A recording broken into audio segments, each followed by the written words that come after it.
আপনি মৌলবাদী হিসাবে মৌলবাদী বলে কাকে মিন করতে চান? কে মৌলবাদী? হিন্দু মৌলবাদী, খ্রিস্টান মৌলবাদী, বৌদ্ধ মৌলবাদী, না মুসলিম মৌলবাদী? ইসলামী মৌলবাদ জিন্দাবাদ, জিন্দাবাদ। ইসলামী মৌলবাদ জিন্দাবাদ, জিন্দাবাদ। ইসলামী মৌলবাদ জিন্দাবাদ, জিন্দাবাদ। আমরা ইসলামী মৌলবাদী বিশ্বাসী।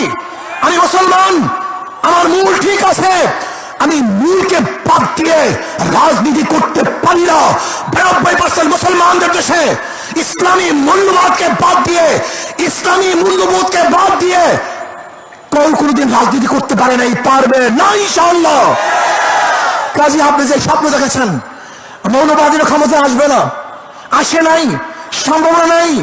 আর আমি উল্টো দেখছি, ইনশাআল্লাহ আগামী বাংলাদেশ ইসলামী মৌলবাদীদের বাংলাদেশ, আগামী বাংলাদেশ কোরআন সুন্নাহর বাংলাদেশ, আগামী বাংলাদেশ এদেশের স্বাধীনতাকামী মানুষের বাংলাদেশ, আগামী বাংলাদেশ ধর্মীয় ব্যক্তিত্ব বাংলাদেশ, আগামী বাংলাদেশ সাম্য, মানবিক মর্যাদা এবং ন্যায় বিচার প্রতিষ্ঠিত বাংলাদেশ।